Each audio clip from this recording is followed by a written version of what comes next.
Hello, my name is Kyle, and I am the frontman of Auger. And I'm very excited to say that the album is finished, which it's been in a state of nearly finished for what feels like forever, but certainly in the last 6 months. I think I've been promising that the album has been in those final stages, and truthfully, it has. There's been a lot of fine adjustments um, and also as my mixing gets better, as my skills as a producer and as a mixing engineer gets better, when I finish a song, I then learn new things that I can then do in the other songs that are remaining, and then I do those, and then I get a little bit better, and then I go back to the. You can sort of see how this cycle has gone around, but rest assured, it is finished. It is on its way. It is being submitted as we speak, to all the relevant platforms, and it will be made available. I will pop a date maybe somewhere here. And yeah, I just wanted to quickly say a little bit about this album, and why it's taken so long. For those who don't know, Auger has been around since 2017. And we've released 4 albums so far, the last one being Nighthawks, which is the first album we released independently. Um, and yeah, that was 2022. Up until that point, we've basically done an album every single year. But now it's been 4 years. And that's for good reason. I think a lot has changed. A lot has moved forward, which is very positive. And so I really wanted to spend some time on this album and really make it like the best thing that it could possibly be. And not just have this pressure to sort of release something for the sake of releasing something, which, I felt like I've fallen into that trap before.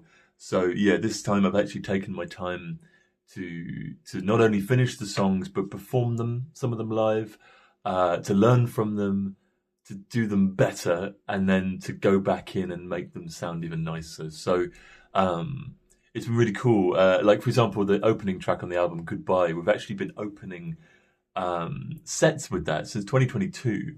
So I've gotten better at singing it, and I've learned to add different things along the way. So it kind of enriches the songs, which is really nice. Anyway, and I don't know whether to bore you for several minutes talking about the album, or whether I should just tell you what you can expect from it. As you can probably tell, like a lot of the stuff, I'm pretty good at talking a lot, and and therefore I don't really need a script. However, you could argue that having a script would help sort of direct what I'm saying, rather than you listening to me babble on for several minutes. But I had this really nice thing planned, and I did write it down, but I realized now that my notes are like below below the camera, so it looks even more awkward if I'm staring down here reading. So I'm going to try and do this off the cuff, and I'm going to stop babbling on and making excuses. But Nighthawks, when it came out, was the last album. Was a very visual album. It was an album where the visual identity was almost as prominent as the sound identity from it. This sort of image and images and scenes that it created, or I feel it created. I mean, obviously, subject to your own opinion, you might think it's shit. You never know. But anyway, it was very visual, and I had this idea that it was obviously inspired by Edward Hopper's painting Nighthawks. And he did this great thing in all his paintings, really, but particularly in this one, where there's multiple people in this cafe, in the painting, but none of them are making eye contact, and even when they're sat together, there's kind of separation, and it had this great sense of like loneliness in company, and this sort of loneliness in company thing was kind of the theme for the album. I wanted this sort of very nostalgic, almost liminal sort of space, where you kind of feel sort of lonely and looking into it, and the kind of melancholic scene. That was kind of the idea for the album, really. So yeah, that was Nighthawks. So the best way to describe the old arcade, which, you know, on reflection, I probably should have said that the new album is called The Old Arcade beforehand, but never mind. It'll be in the title somewhere. Yeah, The Old Arcade. So if Nighthawks was this nighttime cafe in sort of American streets, then the old arcade is getting into the car that's parked up, starting the radio, Goodbye plays, and it's that kind of drive away from this scene, from this sort of otherwise very still sort of like frozen moment in time. It's very much moving forward from that, and with that comes this sort of play on a metaphor of like going down memory lane. It's very much a nostalgic trip through different stages of this journey, and with no particular sort of destination planned, but this idea that it's sort of reflecting on what's been, but very much transitional, moving forward onto something new. And with that nostalgia comes a lot of influences from personal influences from my music taste of 80s music and 90s music and noughties, and kind of bringing it up to date throughout the album. That's kind of the prevalence. So it's very much the same scene, the same sort of world, I should say, but moving on to a different scene, and that is where the old arcade sits. And I think that's very sort of telling of the last 4 years in between the albums, with everything that's changed, everything that's new, and everything that's different from obviously from back then when that album was finished. And for example, the front cover of the album features a sort of local landmark to my new hometown of Fürstenwalde. It's the Spreebrücke, which I can never pronounce my R's properly. But yeah, in Fürstenwalde, and that alone is sort of a nod to the fact that I have moved to Germany, and I live here now permanently, which is very nice. And that's all happened in the last 2 years, but certainly in the last 4. There's been this huge shift personally, and worldwide, you could say as well. And that's sort of, yeah, that's a lot's happened in that time, and I think this transitional album very much tells that. I'm very conscious that the singles that I've released for it have been a real mixed bag of a kind of darkish sound, a very rocky sound, and a very 80s sort of, again, nostalgic, but very, very 80s soft ballady kind of sound, very poppy.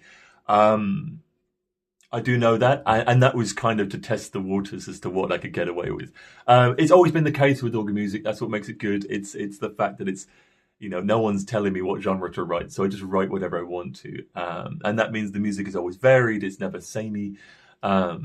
So yeah, but rest assured, rest assured, the album itself as a collection has been cleverly strung together using other singles that I've got within there to kind of make that flow a lot more natural. So it's not as jumpy uppy downy as you might think it is. It's definitely a word.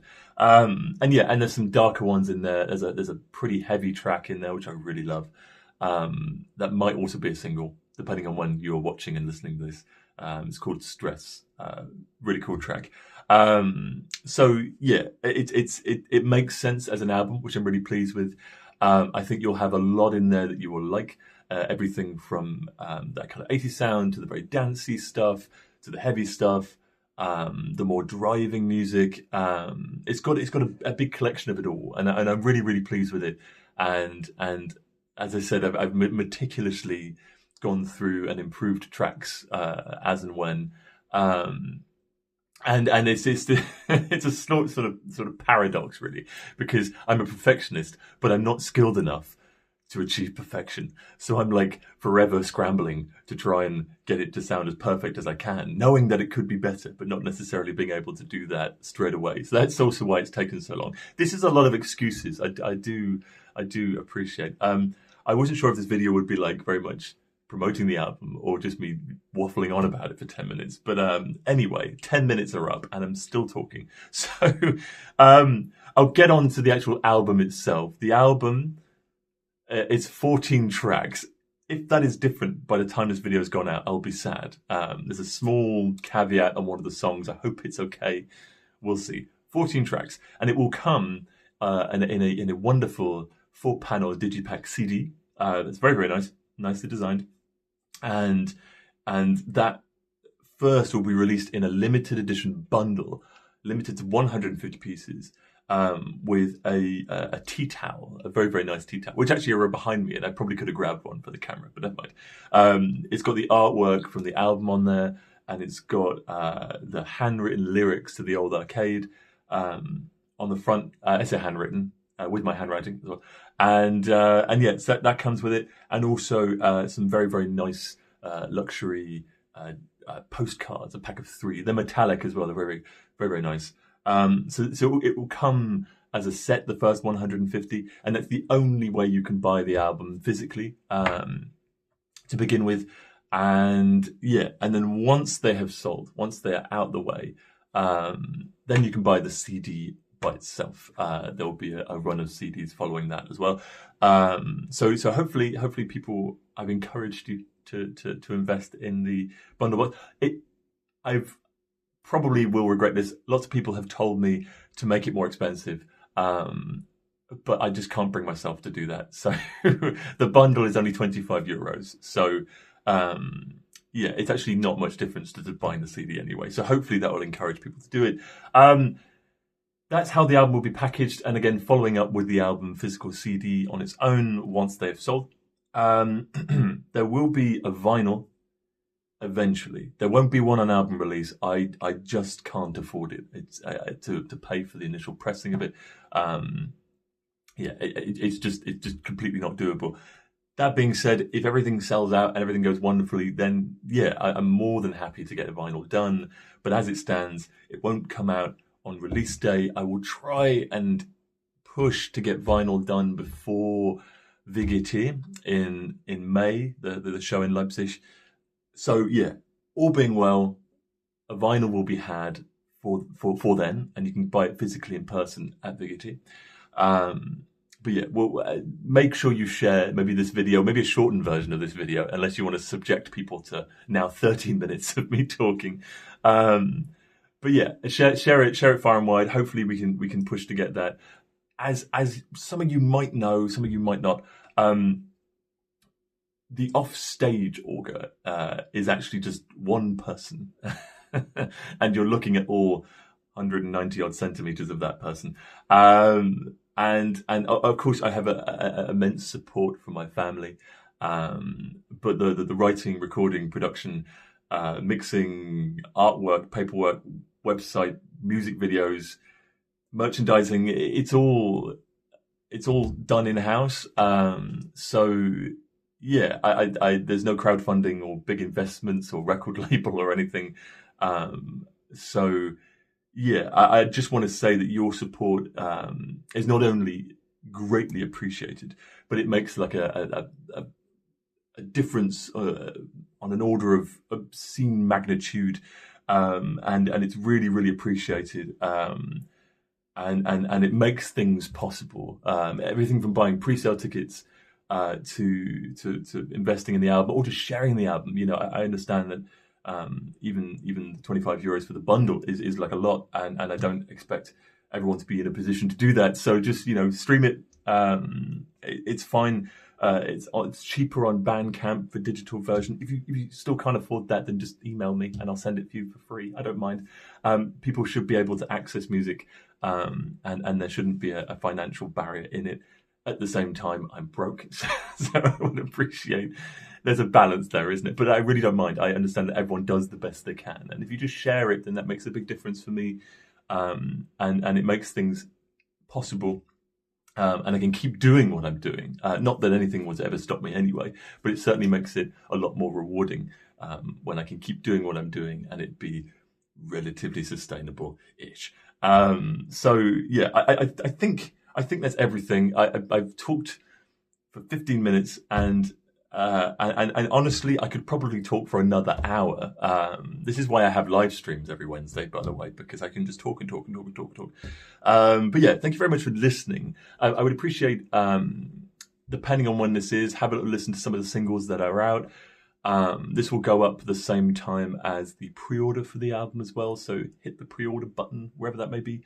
And yeah, just thank you so much for your support. I want this album to do well, and as I said, I do everything that involves it, and it's very sort of time and mental capacity consuming, and you know, it in turn, it's often hard to sort of have the capacity to really advertise it and get people behind it and get people excited for it when you're doing everything else. So I ask you very, very kindly if you would, you know, consider sharing it and getting it out there.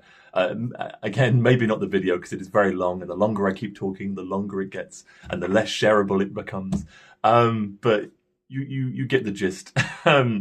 Do maybe just share a couple of songs that you like, or maybe suggest it to someone and really try and build a little bit of hype behind it. Because I really have poured everything into this album. I've been locked away in my very dark studio for a long, long, long, long time.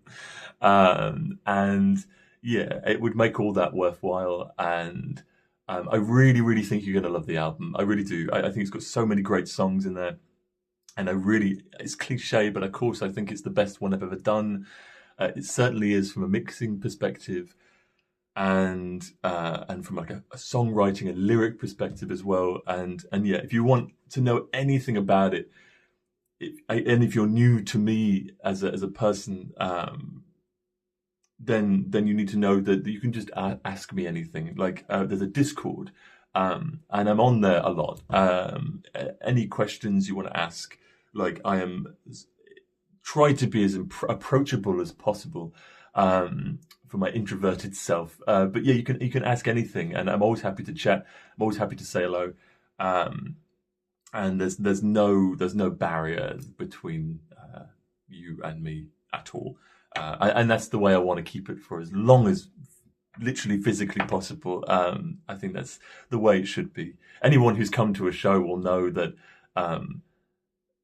as you expect most bands to hide behind stage in the backstage room, I'm normally like just hanging around when the door's open so you can come and chat to me. In fact, in the UK tour, I'm the one stamping your hand and letting you in the door. Because yeah, it's nice to be approachable. I want people to feel like they can connect. And as my final point, moving on, connected to that is the fact that this album is very personal lyrically as well. And I have opened up myself to the world through it. And therefore, I invite people to be open towards me. I think that's kind of what my point was. My sort of connection with everyone is that you can, you know, it's a safe space and you can chat and it's fun and we'll always be positive. Right, I'm going to shut up because it is approaching 20 minutes. So yeah, thank you so much for getting this far if you did. And if you didn't, well, you know, you wouldn't hear this anyway. So fuck you. I'm joking. Yeah, wonderful support and album finished, finally. Maybe it is, I promise, probably.